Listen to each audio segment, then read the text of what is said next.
Why are we here? What's life all about? Is God really real? Or is there some doubt?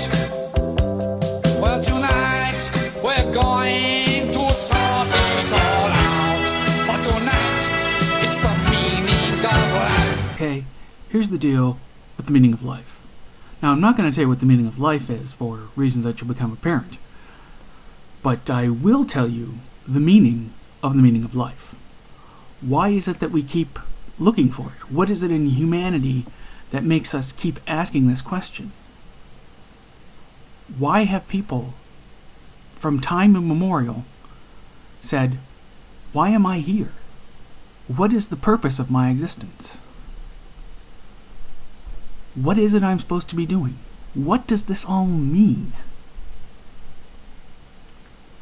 The thing is, we human beings are intensely social animals.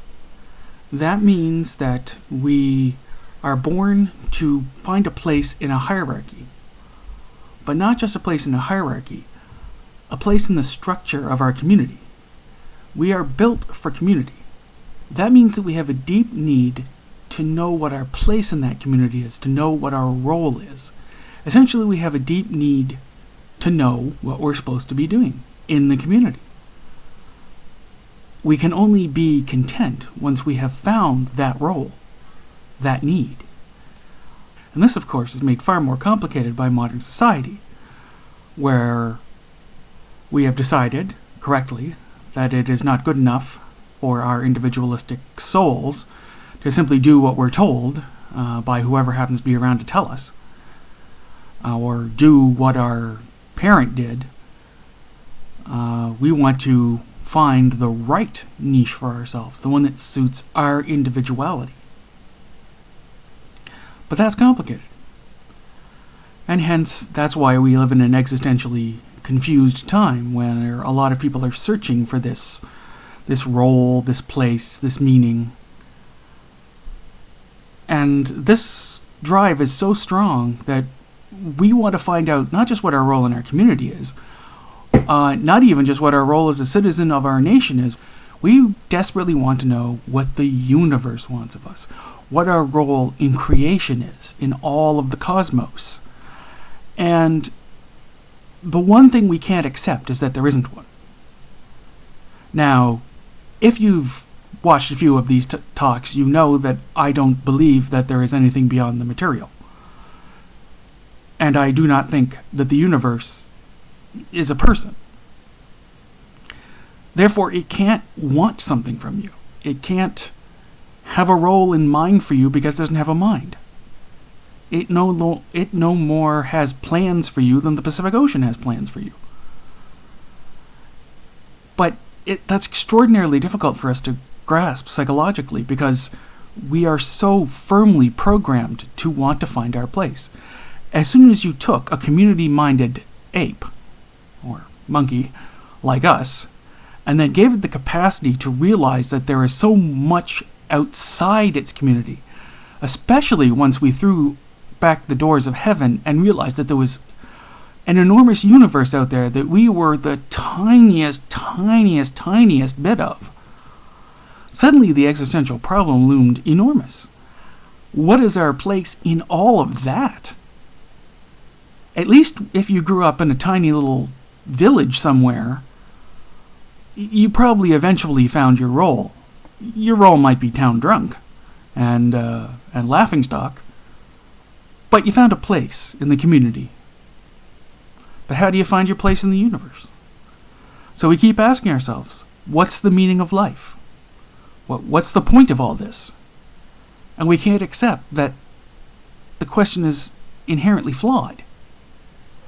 That's why I can't tell you what the meaning of life is. I don't think there is one. If there's any meaning to life, it's one that we create, it's one that we imagine, that we dream into existence. And while that lacks the security of thinking that the universe has a plan for us, and trust me, in a way, I really wish I could figure out what the universe wanted from me, it also is extremely liberating, because that means that we are free to believe in the meaning that means something to us. We don't have to accept exterior definitions of meaning. We can say, this is what my life means to me, and that doesn't necessarily have to be what anyone else's means to them. Like all forms of the existential development of individualism, it is both frightening and liberating. So the meaning of life, there isn't one.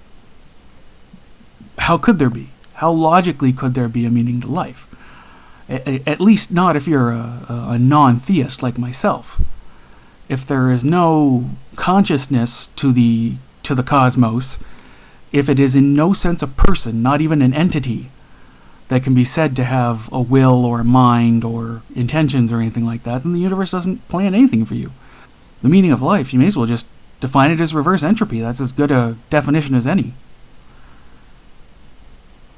So I won't tell you the meaning of life, but I will tell you the meaning of life, and that is, we are social primates with brains that can know more about the universe than our social programming was ever designed to handle. And that means that we end up in an existential quandary, wandering around saying, what does it all mean? And I'm not sure that that can ever come to an end. Well, maybe that we have to come up with some kind of answer to the question, what is the meaning of life, that will make us happy and that will scratch that itch, even if the question is fundamentally flawed and unanswerable. It's a meaningless question. That's the deal with the meaning of life, folks. You heard it here first. Talk to you later. What's the point?